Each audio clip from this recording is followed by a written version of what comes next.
มื้อนี้สิมาชวนทุกคนเฮ็ดส้มตีนหมูใส่ผักกะหล่ำผักแป้นหน่อไม้เป็นสูตรและวิธีเฮ็ดของแม่จุลี่น้อยเองทุกคนแซ่บแซ่บรับรองแซ่บทุกคนสามารถเอาไปเฮ็ดกินหรือว่าเฮ็ดขายก็ได้เด้อทุกคนเด้อสูตรนี้รับรองแซ่บอีหลีทุกคนเอ้ยสำหรับเมนูนี้โดนๆสิเฮ็ดกินเทื่อนึงเป็นอีกเมนูที่กินแต่น้อยจนใหญ่ทุกคนพ่อแม่พากินเว้ามาแล้วขึ้นฮอดพ่อกับแม่อยู่เมืองลาวทุกคนเป็นเมนูที่พ่อกับแม่มักสุดๆเลยโดยเฉพาะพ่อของโนนี่เว้ายาวแล้วเฮามาเริ่มเฮ็ดกันเลยทุกคน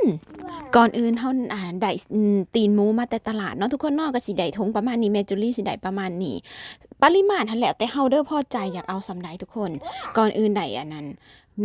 ตีนหมูมาและแม่จุลี่ก็จะเอามาล้างทำความสะอาดทุกคนขั้นตอนการล้างทำความสะอาดนี่ก็สำคัญสุดๆเลยทุกคนเด้อก็คือทุกคนหูหั่นแหละว่าตีนหมูเนื้อสัตว์เนาะว่าซั่นซะมันจะมีกลิ่นของมันโดยเฉพาะฉะนั้นเฮาควรล้างทำความสะอาดให้สะอาดดีๆเด้อทุกคนเด้อเชื่อว่าหลายคนก็สิมีสูตรและวิธีการล้างทำความสะอาดที่แตกต่างกันไปเนาะส่วนแม่จุลี่ก็จะเอาเกลือมาล้างอันนั้นทำความสะอาดก่อนจากนั้นก็ล้างน้ำผ่านน้ำซื่อๆผ่านน้ำละๆน้ำกอกหลายๆทุกคนหลายๆน้ำจนสะอาดพอใจและเคล็ดลับต่อไปนำเอาตีนหมูนะไปปิ้งไปค้างไฟให้มันโฮดโตพอดีเด้อทุกคนนี่ก็เป็นเคล็ดลับเด้อทุกคนเพื่อให้ตีนหมูเฮาเวลามาต้มมันจะบ่เปื่อยหลายมันจะอยู่โตนะทุกคนหลังจากนั้นแล้วเอาไปต้ม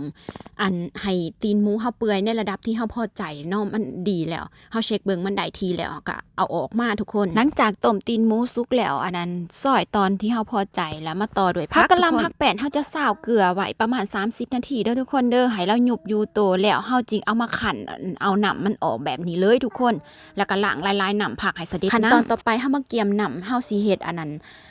น้ำดองน้ำมักเลยทุกคนเอาข้าวเหนียวไปต้มใส่น้ำปริมาณเฮากะให้มันท่วมกับเครื่องเฮาสีดองสีเฮ็ดสมพักเด้อทุกคนเด้อแล้วเฮาก็เติมเกลือ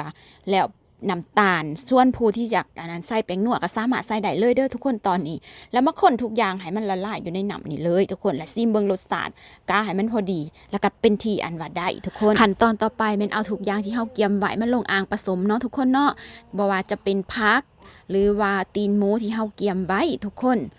แล้วก็หน่อไม้สำหรับหน่อไม้นี่คือแม่จุลี่เอาหน่อไม้ดองอยู่ในกระปิดนะทุกคนอยู่ในกระป๋องหันเอามาต้มหลายๆน้ำเด้อทุกคนเด้อแล้วเอามาแช่น้ำเพราะว่าให้น้ำดองให้มันออกเบิดทุกคนน้ำดองในกระป๋องหันนะเนาะอยู่ผีมันมีแต่อันดองแบบนี้แล้วเฮาจริงพักให้มันเย็นแล้วเฮาจึงเอามาผสมใส่กับน้ำกันเด้อทุกคนตอนต่อไปเฮาก็ใส่ข้าวทุกคนข้าวกับกะปริมาณพอดีกับเครื่องเฮาแล้วก็เติมน้ำตัวเฮาสิซาวหั่นแหละทุกคนตัวเฮาสิแซ่สิมักที่เฮาเกียมไว้เบื้องต้นก็มาคนมาซาวให้มันเข้ากันก็ถือว่าเป็นทีเหี่ยมหอยสำหรับสมผักสูตรและวิธีเฮ็ดขั้นตอนวิธีเฮ็ดง่ายบ่ทุกคนหลังจากคนให้เข้ากันแล้วพักไว้ใส่กระซ้ำหรือว่าใส่กล่องใส่กั๊บที่เฮาสิป้าไว้ส่วนแม่จุลี่นี่จะไหวอยู่2คืนเด้อจึงเพิ่นจึงเป็นเพราะว่าอยู่นี่หั่นนะยังหนาวอยู่หั่นนะทุกคนคันหาอยู่บ้านเฮาก็สิมื้อเดียวก็ได้กินแล้วทุกคนหน้าตาออกมากอะสิประมาณนี้เด้อทุกคนที่ว่าเพิ่นเป็นแล้วหั่นนะ